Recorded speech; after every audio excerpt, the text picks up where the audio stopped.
ध्रुवीकरण के अलावा भारतीय जनता पार्टी के पास और कोई मुद्दा नहीं है। और जो दिन बाकी हैं चुनाव के लिए, अभियान के लिए, प्रधानमंत्री, गृह मंत्री, अलग अलग मुख्यमंत्री लोग जो आएंगे, सिर्फ इसी भावना से आएंगे, हम किसी न किसी तरह से ध्रुवीकरण को हम और प्रोत्साहन कैसे दें। 16 तारीख को गृह मंत्री छत्तीसगढ़ आए थे, 18 तारीख को असम के मुख्यमंत्री आए थे और उनके चुनावी भाषणों के खिलाफ कांग्रेस पार्टी ने चुनाव आयोग को एक मेमोरेंडम भी पेश किया है। हमने शिकायत की, मैं खुद गया था चीफ इलेक्शन कमिश्नर से मिलने और उन्होंने नोटिस असम के मुख्यमंत्री को दिया है, जो कवर्धा में उनका भाषण था।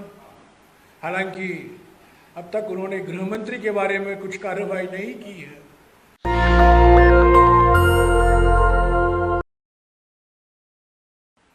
परंतु भारतीय जनता पार्टी, जिसके खिलाफ हम लड़ रहे हैं, यहाँ दो ही पार्टी हैं, मुख्य पार्टी बीजेपी और कांग्रेस।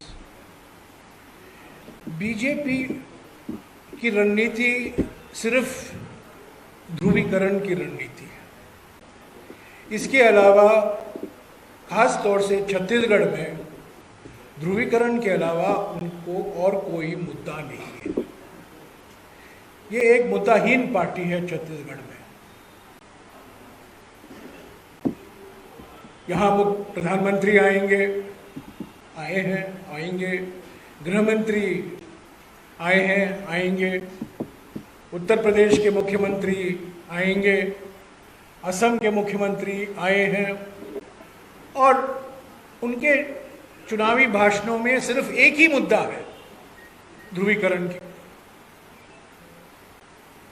आपको याद होगा 16 तारीख को गृह मंत्री छत्तीसगढ़ आए थे, 18 तारीख को असम के मुख्यमंत्री आए थे और उनके चुनावी भाषणों के खिलाफ कांग्रेस पार्टी ने चुनाव आयोग को एक मेमोरेंडम भी पेश किया है। हमने शिकायत की, मैं खुद गया था चीफ इलेक्शन कमिश्नर से मिलने और उन्होंने नोटिस असम के मुख्यमंत्री को दिया है, जो कवर्धा में उनका भाषण था। हालांकि अब तक उन्होंने गृह मंत्री के बारे में कुछ कार्रवाई नहीं की है, पर हम उम्मीद करते हैं कि गृह मंत्री का भाषण भी उनको जो कार्रवाई करनी है वो करेंगे। पर ध्रुवीकरण के अलावा भारतीय जनता पार्टी के पास और कोई मुद्दा नहीं है। और जो दिन बाकी हैं चुनाव के लिए, अभियान के लिए, प्रधानमंत्री, गृह मंत्री, अलग अलग मुख्यमंत्री लोग जो आएंगे, सिर्फ इसी भावना से आएंगे, हम किसी न किसी तरह से ध्रुवीकरण को हम और प्रोत्साहन कैसे दें। हम इसका मुकाबला करेंगे, हम डरते नहीं हैं। पर मैं साफ कहना चाहता हूं कि ये जो चुनावी टक्कर है, एक तरफ एक राज्य सरकार जिसकी 5 साल की उपलब्धियां हैं और दूसरी तरफ एक राजनीतिक पार्टी जो मुद्दाहीन पार्टी है, जो सिर्फ ध्रुवीकरण में विश्वास रखती है। दूसरी बात जो मैं कहना चाहता हूं आपसे, प्रधानमंत्री आएंगे, दुनिया भर की बात करेंगे,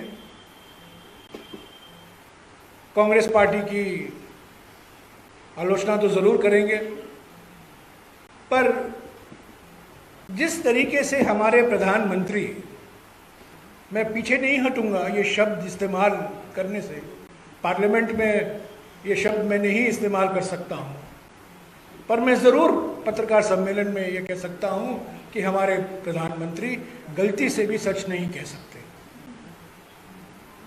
वो छत्तीसगढ़ आए, गृह मंत्री भी आए और नगरनार के स्टील प्लांट, इस्पात कारखाने को लेकर उन्होंने क्या क्या नहीं कहा, पर वास्तविकता क्या है? वास्तविकता ये है कि अक्टूबर 2020 से लेकर पिछले 2.5 साल मोदी सरकार नगरनार इस्पात कारखाने को बेचने में लगी हुई है और आज कहते हैं इसका निजीकरण नहीं होगा, पर सबूत है। और मैंने 5 अक्टूबर को प्रधानमंत्री के स्टेटमेंट का मैंने खंडन किया था कि मोदी सरकार खुद निजी कंपनियों से प्रस्ताव मांगे हैं बस्तर के स्टील प्लांट के निजीकरण के लिए। और मैं विश्वास के साथ कह सकता हूं कि आज बस्तर का स्टील प्लांट है, अगर मोदी सरकार को मौका मिले तो भिलाई स्टील प्लांट का भी निजीकरण वो करेंगे। कल प्रधानमंत्री दुर्ग पधारने वाले हैं, इसीलिए मैंने भिलाई का मिसाल लिया। हमारे देश का उद्योगीकरण भिलाई से शुरुआत हुई थी, भाखड़ा नंगल और भिलाई से शुरुआत हुई थी। और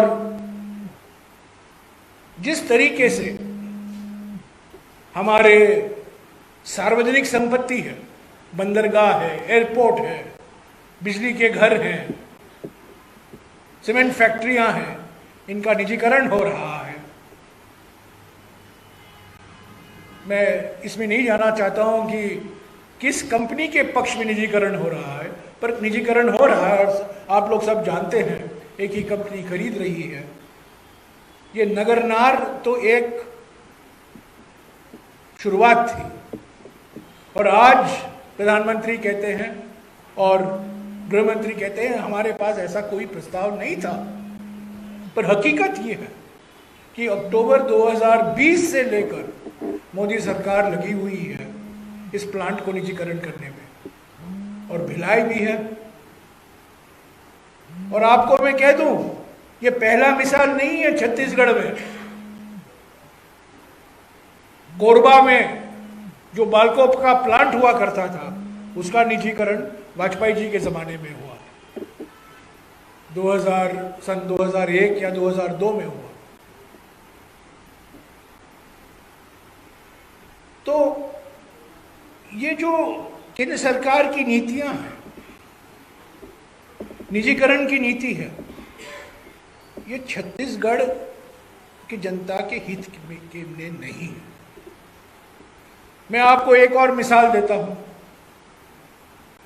केंद्र सरकार की नीतियों से कैसे छत्तीसगढ़ की जनता पीड़ित है।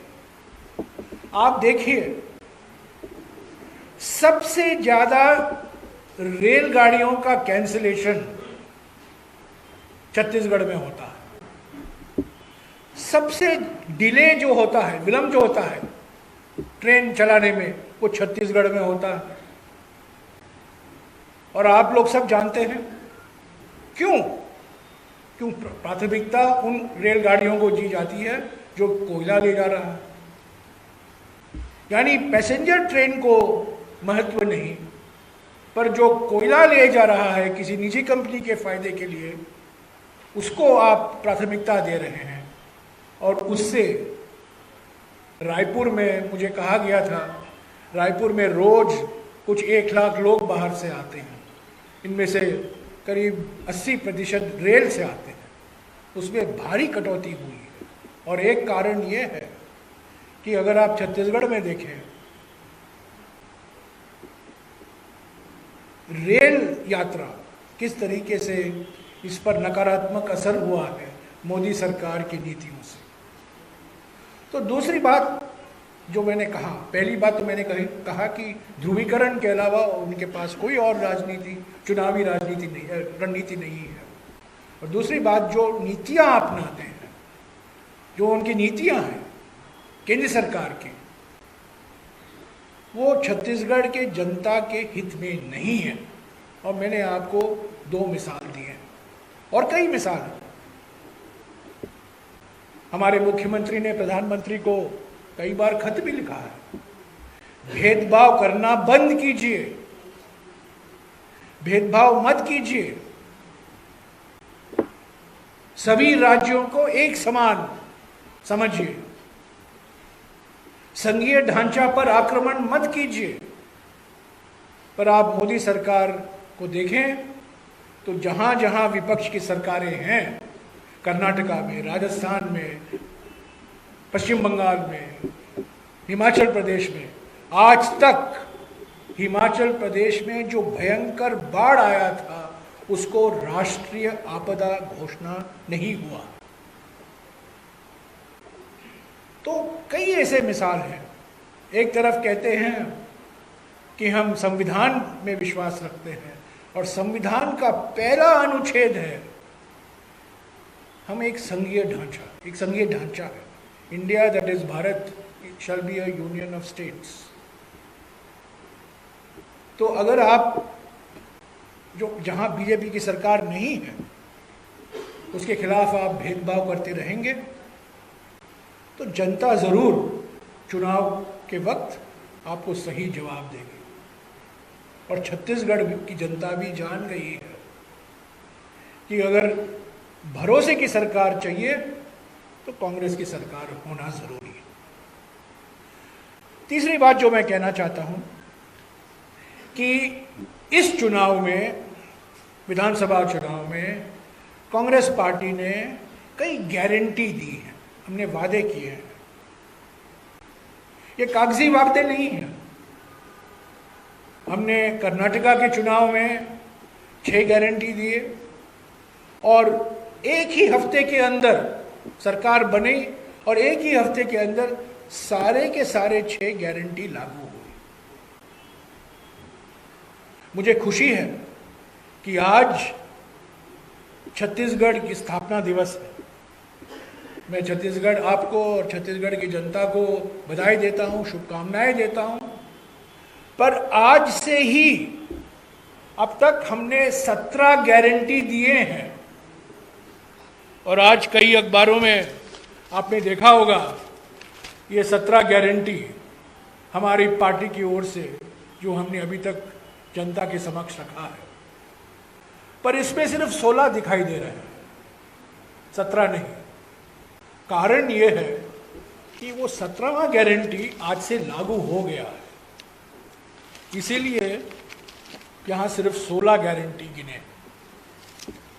जो गारंटी आज से लागू हुआ है, राज्य की स्थापना दिवस से लागू हुआ है कि प्रति एकड़ 15 क्विंटल जो हम खरीदने का वादा पिछले चुनाव के समय किया था, इस चुनाव के समय हमने ये कहा है कि 20 क्विंटल प्रति एकड़ हम खरीदेंगे किसानों से, और वो आज से लागू हुआ।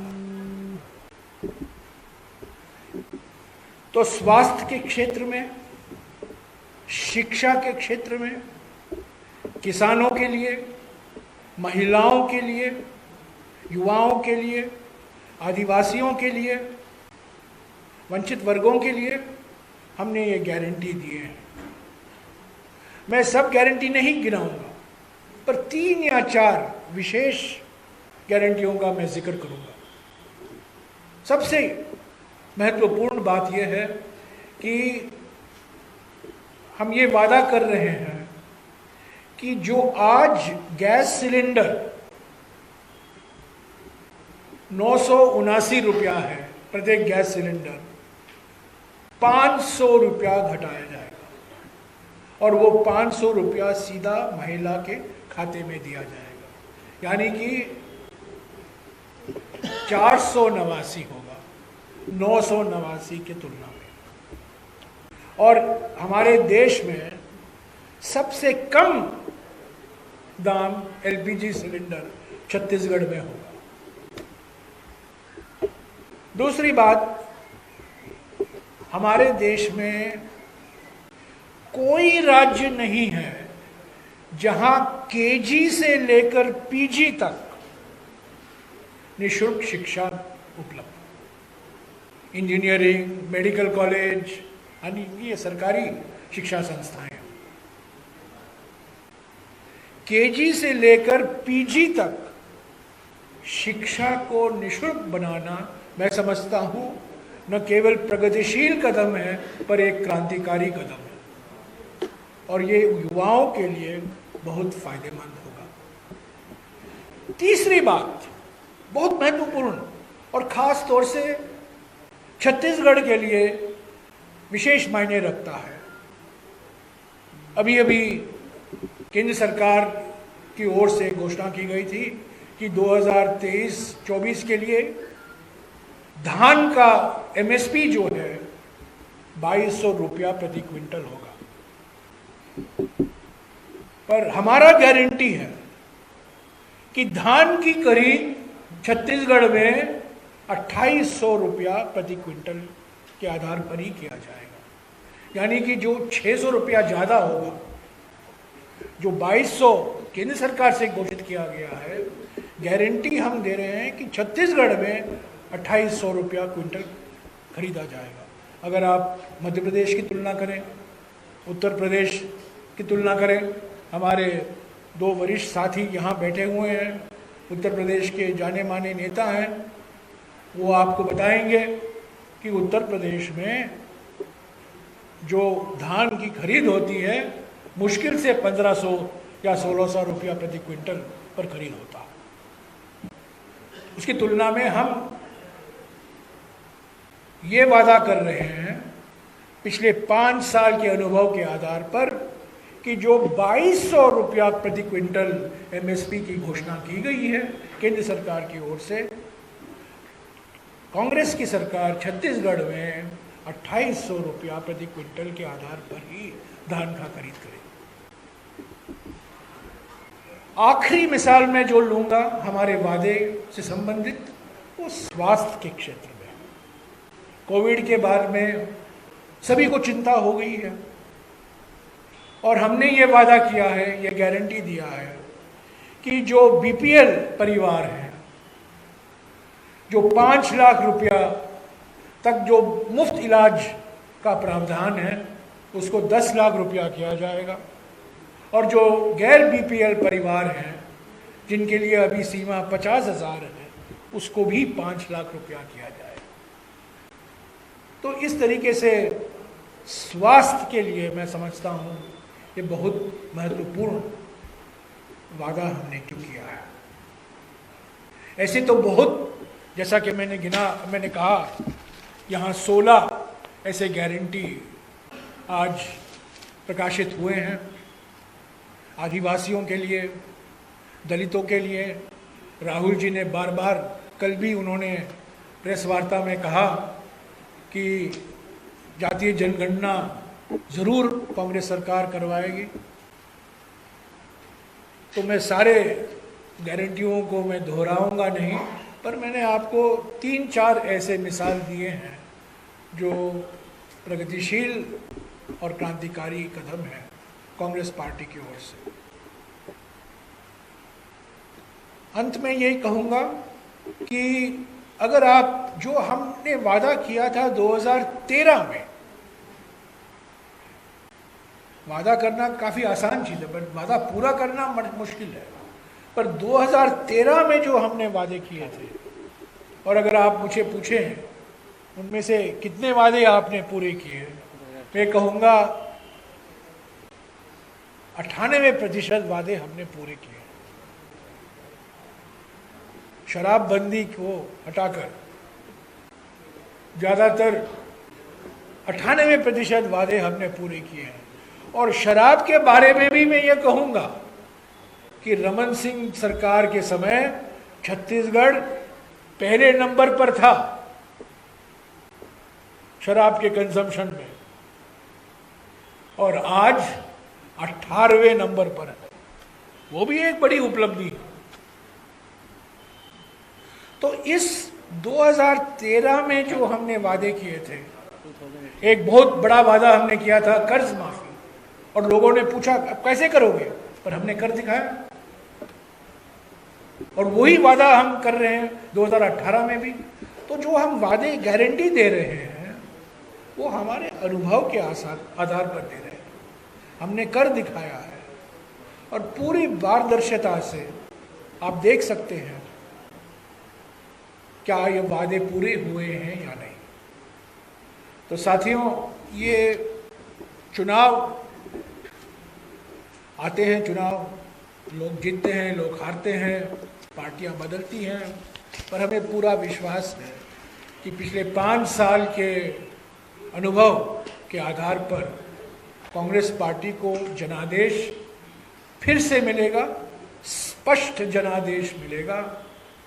और ये जो विभाजनकारी विचारधारा है, ध्रुवीकरण की विचारधारा है, वो जनता इसको स्वीकारेगी नहीं। छत्तीसगढ़ की जनता इसको स्वीकारेगी नहीं। सामाजिक सद्भावना को बिगाड़ने में जो विचारधारा ओवर टाइम काम करती है, उत्तर प्रदेश हो या राजस्थान हो, अभी मिसाल में आपको देखने को मिल रहा है मणिपुर में क्या हो रहा है। मणिपुर में जो हो रहा है वो सिर्फ विभाजनकारी राजनीति के कारण हो रहा है। तो मुझे पूरा विश्वास है कि कांग्रेस पार्टी को स्पष्ट बहुमत, स्पष्ट जनादेश मिलेगा। 5 साल और कांग्रेस सरकार को एक मौका मिलेगा और जो हमने गारंटी दिए हैं, जो वादे दिए हैं हमारे नेताओं ने, कांग्रेस अध्यक्ष ने, राहुल जी ने, प्रियंका जी ने, वो पूरे होंगे। और छत्तीसगढ़ की महिलाएं, छत्तीसगढ़ के युवा, छत्तीसगढ़ के आदिवासी, छत्तीसगढ़ के पिछड़े वर्ग, दलित, अल्पसंख्यक, सब सामाजिक सद्भावना को हम बरकरार रखेंगे, पर साथ ही साथ शिक्षा, स्वास्थ्य, कृषि में जो हमें कदम लेने हैं, जिसका मैंने संक्षिप्त में आपको विवरण दिया है, उसको हम पूरा करेंगे। शुक्रिया। एक करके पूछेगा, एक करके पूछेगा। मुझे कोई समय का अभाव नहीं है, मैं बैठकर आप सभी का जवाब दूंगा।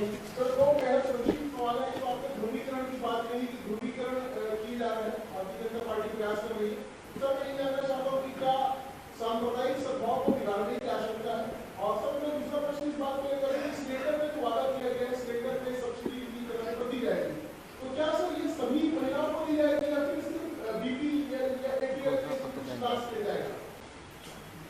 एक तो सांप्रदायिक ध्रुवीकरण की बात, और दूसरा दूसरा सिलेंडर की बात कर रहे हैं, सभी महिलाओं को मिलेगा बीपी, तो घोषणा पत्र चल जाएगा। नहीं, देखिए, जब मैंने कहा आपको कि ध्रुवीकरण की इनकी रणनीति है, मैं सिर्फ ऐसे हवाबाजी में नहीं कह रहा हूँ, मैं आपको उदाहरण दे रहा हूँ।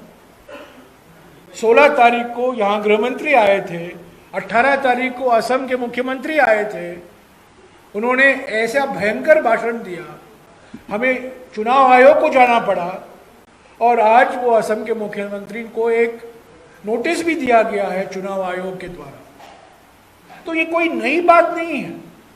सामाजिक सद्भाव को बिगाड़ने के लिए, वोटों के लिए उत्तर प्रदेश में, राजस्थान में, कर्नाटका में भी हमने देखा, सभी राज्यों में हम देख रहे हैं, धर्म के आधार पर, जाति के आधार पर, भाषा के आधार पर विभाजनकारी राजनीति जो बीजेपी और आरएसएस विश्वास रखती है, उसके खिलाफ हम लड़ेंगे। ये राहुल जी ने, हालांकि ये भारत जोड़ो यात्रा छत्तीसगढ़ से नहीं गुजरा, हम मध्य प्रदेश से गुजरे क्योंकि रास्ता सीधा था कन्याकुमारी से कश्मीर, पर भारत जोड़ो यात्रा में यही तो राहुल जी कहकर करीब 150 दिन, 4000 किलोमीटर वो कहते रहे रोज कि हम विभाजनकारी राजनीति से लड़ेंगे। ये सिर्फ चुनावी टक्कर नहीं है, ये विचारधाराओं का टक्कर है। और बीजेपी चाहती है यूनिफॉर्मिटी, कांग्रेस चाहती है यूनिटी। तो यही तो फर्क है इन दो पार्टियों के बीच में। अगला सवाल बोलिए। अगला सवाल बताइए अंकिता। मैं आऊंगा वापस। प्रदेश में धर्मांतरण का मुद्दा लगातार गरमाता रहा है। आप बोलिए मैडम। प्रदेश में धर्मांतरण का मुद्दा लगातार गरमाता रहा है और आज उत्तराखंड के मंत्री उन्होंने कहा है कि अगर छत्तीसगढ़ में बीजेपी की सरकार बनती है तो धर्मांतरण को लेकर कानून बनाया जाएगा। आप लोग क्या करें धर्मांतरण को लेकर? मध्य प्रदेश के समय से छत्तीसगढ़ में धर्मांतरण का कानून तो बना बनाया है।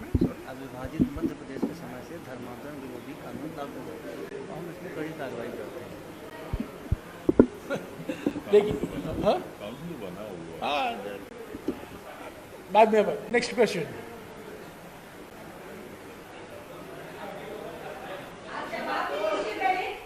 एक मिनट एक मिनट ना, मुझे सुनाई नहीं दे रहा ठीक से। जी रुपेश जी,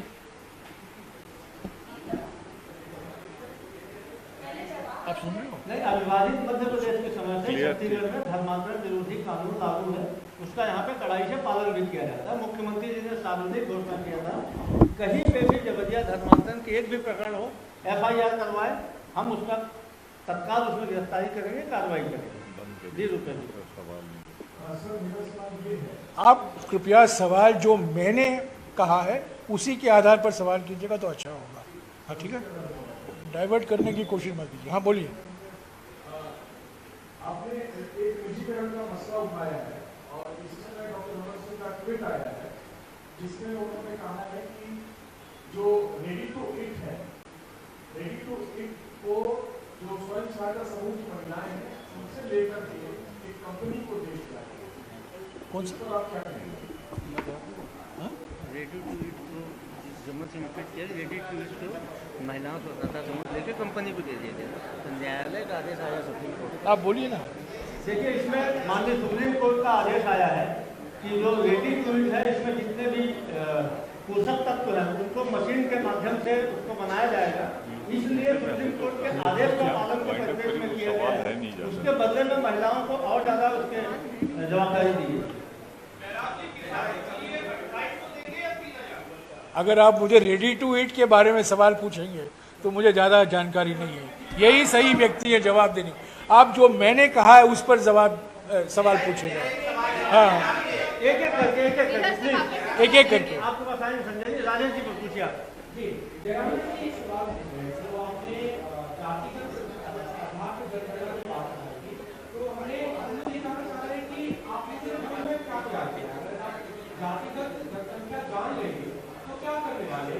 जातिगत जनगणना कांग्रेस करवाएगी तो उससे क्या फायदा होगा? राहुल जी ने देखिए, मैं आपको एक बैकग्राउंड बता दूं। 2011 में मैं ग्रामीण विकास मंत्री था। ऐसा तो मुझे कहना नहीं चाहिए पर मैं कहूँगा कि आज जो आप ग्रामीण इलाकों में सड़कें देख रहे हैं, नारायणपुर में, बस्तर में, दांतेवाड़ा में, बीजेपुर में, कांकेर में,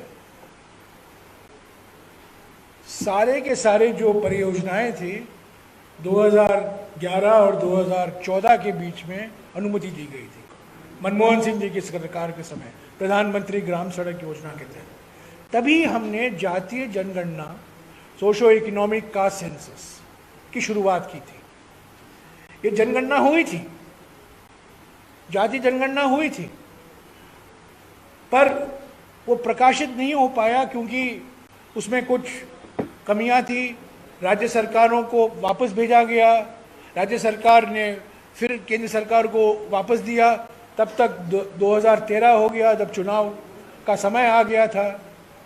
पर 2014 के बाद जब मोदी सरकार आई, उन्होंने कहा कि हम ये जाति जनगणना को प्रकाशित नहीं करेंगे। कुछ कारण होंगे, मैं नहीं जानता हूँ, मैंने कई बार संसद में भी उठाया है, राज्यसभा में भी उठाया है। आपने पूछा इसका क्या फायदा होगा। राहुल जी ने बार बार कल भी कहा कि ये जाति जनगणना एक समाज का एक एक्सरे है। ये आपको बताएगा 2021 में जनगणना होना था, हर 10 साल जनगणना होता है।